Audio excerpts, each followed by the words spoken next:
Assalamualaikum, berjumpa kembali dengan Pak Wawan. Kali ini kita akan belajar menemukan ide pokok, gagasan pokok atau kalimat utama, dan membuat kesimpulan. Pertama, kita pahami dulu apa itu ide pokok. Ide pokok adalah kalimat yang menjadi inti atau dasar dari suatu bacaan. Di inti dari suatu bacaan itu terdapat pada ide pokok. Kuncinya, ide pokok diambil dari kalimat utama atau gagasan pokok yang diringkas. Ingat, setiap satu paragraf hanya ada satu ide pokok. Jadi, setiap satu paragraf ada satu ide pokok. Nah, lalu apa itu kalimat utama? Kalimat utama memiliki nama lain gagasan pokok. Ya, jadi kalau ada pertanyaan kalimat utama, itu sama artinya dengan gagasan pokok. Artinya adalah kalimat yang menjadi dasar pengembangan suatu paragraf. Nah, ini ada kaitannya kalimat utama dengan ide pokok. Jadi untuk mencari ide pokok harus ketemu dulu kalimat utama. Ciri-cirinya, ciri-ciri dari gagasan pokok atau kalimat utama tadi adalah kalimat yang bersifat umum dan kalimat itu masih perlu dijelaskan lebih lanjut. Setiap paragraf hanya ada satu gagasan pokok atau kalimat utama. Ya. Kalimat penjelas atau gagasan pendukung adalah kalimat hasil penjabaran dari gagasan pokok. Jadi dalam satu paragraf itu selain ada kalimat utama juga ada kalimat penjelas atau gagasan pendukung. Lalu kesimpulan. Kesimpulan merupakan gambaran isi keseluruhan dari suatu paragraf. Jadi dalam satu paragraf nanti diambil intinya atau gambaran secara keseluruhan dari suatu paragraf. Akan lebih jelas nanti kita pelajari lewat contoh-contoh soalnya. Cara mencari ide pokok dan kalimat utama. Baca secara keseluruhan dengan teliti. Pahami isinya. Ya, jadi untuk mencari ide pokok, baca secara keseluruhan dengan teliti, pahami isinya. Kemudian yang pertama, sebelum mencari ide pokok, cari dulu gagasan pokok atau kalimat utamanya. Yang menjadi perhatian adalah biasanya ada di awal atau di akhir paragraf. Nih ya, tuh ya. Nih, ide pokok biasanya ada di awal atau di akhir paragraf. Nah, cari kalimat yang sifatnya umum dan perlu dijelaskan lebih lanjut. Jika sudah ketemu, garis bawahi kalimat utamanya.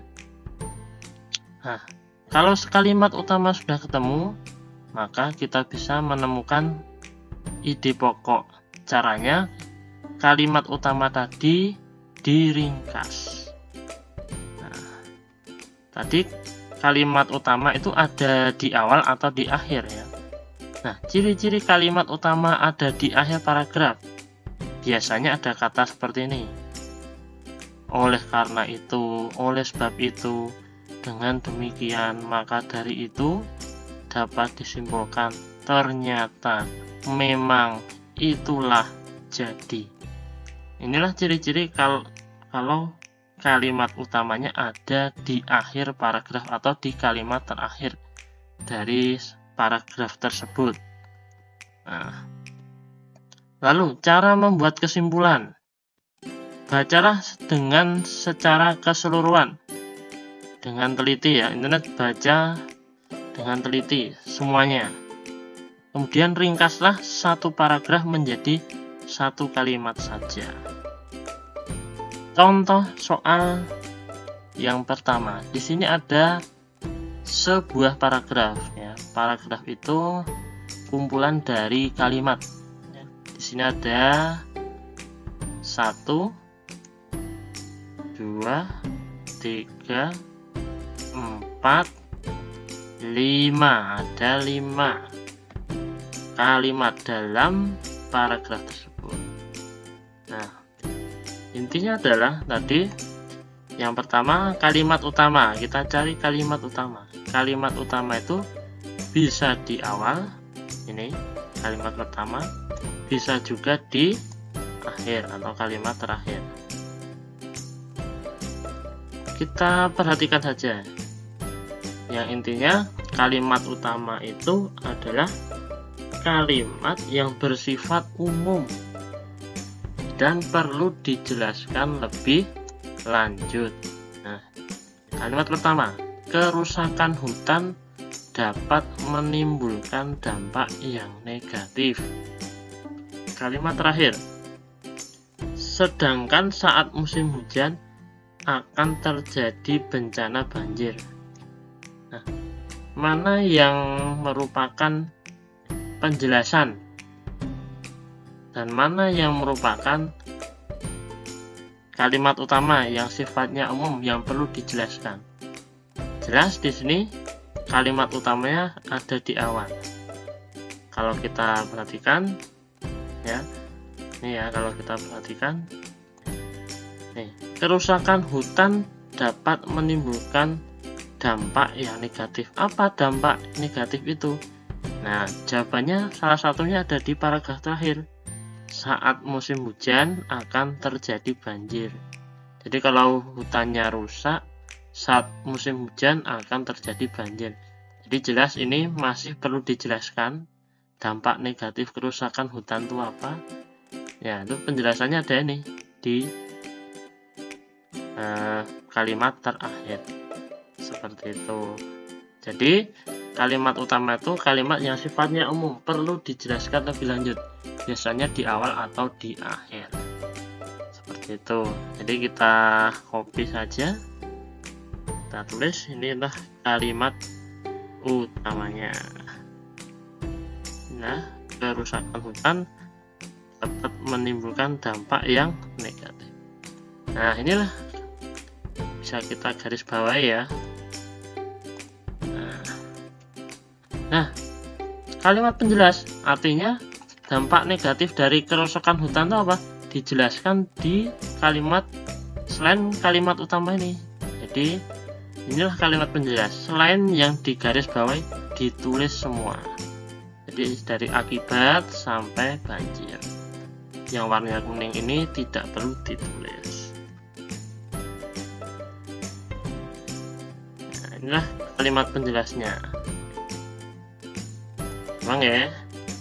Kemudian nah,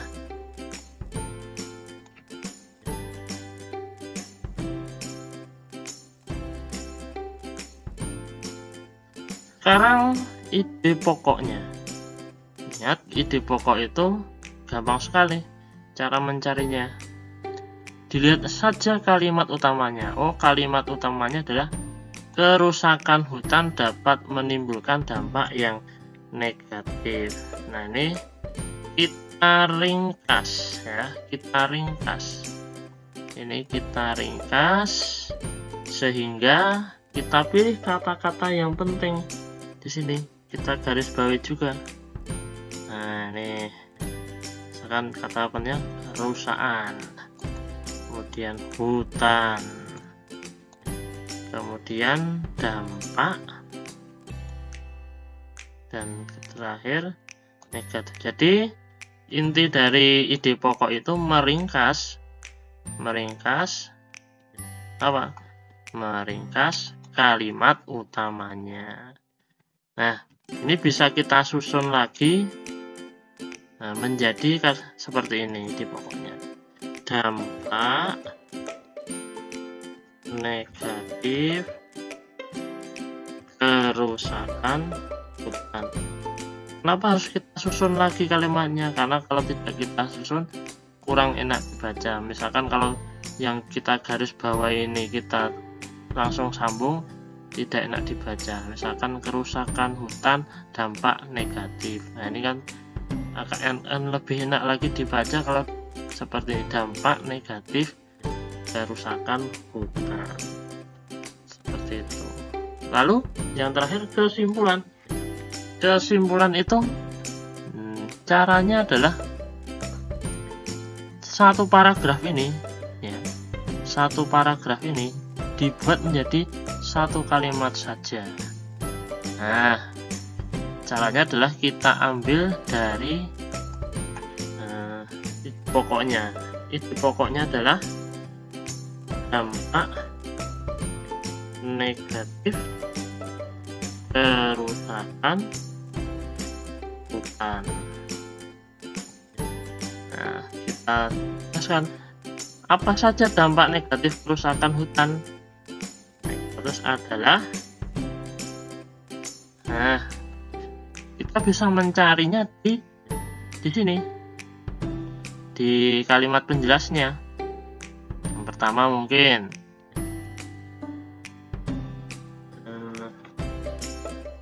jumlah tumbuhan dan hewan menyusut. Nah ini kita ambil nih, jumlah tumbuhan dan hewan menyusut, koma. Nah kita ditambah koma, kita ambil lagi dari kalimatnya, dampak dari kerusakan hutan. Jumlah oksigen sedikit.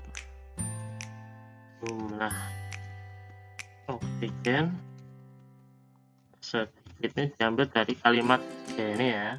Kita ambil. Lalu berikutnya yaitu saat kemarau akan kekurangan air bersih.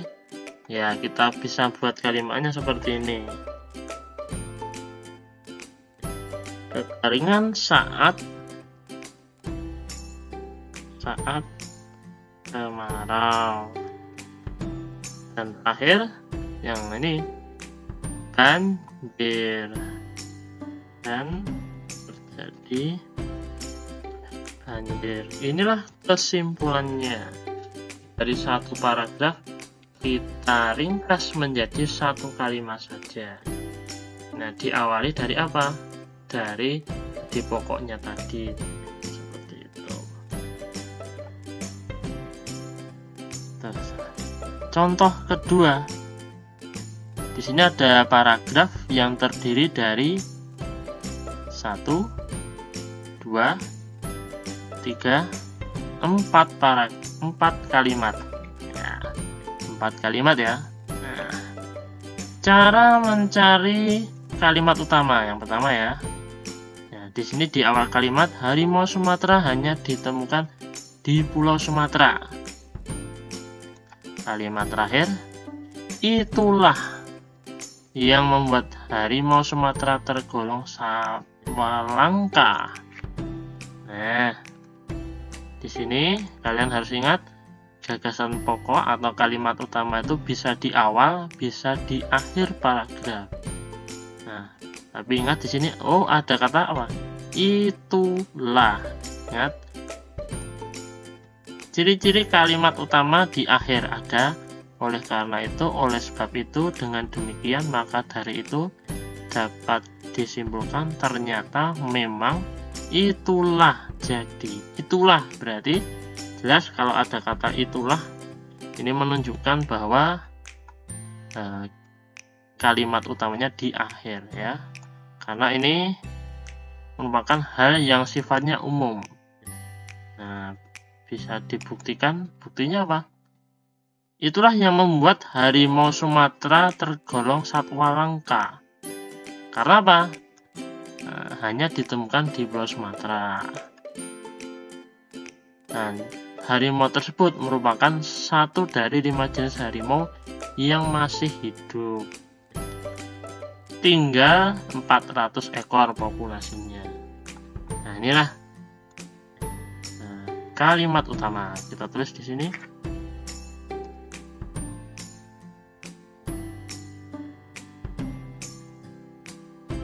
Ya. Lalu kalimat penjelas. Nah, tadi kalimat utamanya digaris bawahi ya. Ya, selain yang digaris bawahi inilah kalimat penjelasnya dari harimau Sumatera sampai ekor ini ya. Yang selain yang digaris bawahi ditulis semua, itulah kalimat penjelas. Seperti tadi. Nah, sekarang ide pokok. Ide pokok itu dari kalimat utama diringkas. Diringkas itu diambil kata-kata yang penting ya. Diambil kata-kata yang penting. Nah, misalkan kata-kata penting itu adalah, kita ambil harimau Sumatera. Ya, kita garis bawahi dari sini, dari kalimat utamanya. Kemudian satwa langka.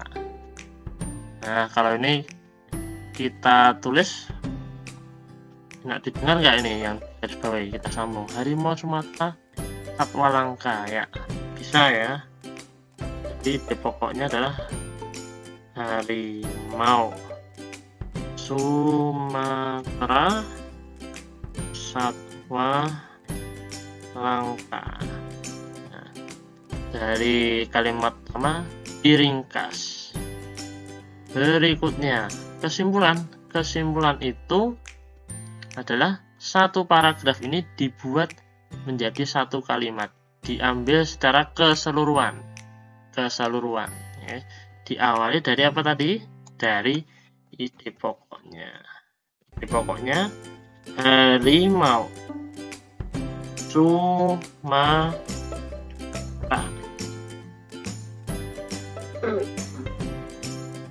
satwa langka.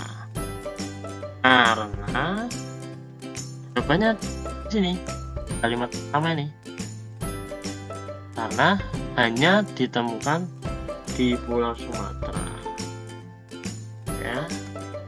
Nah, hanya ditemukan di Pulau Sumatera.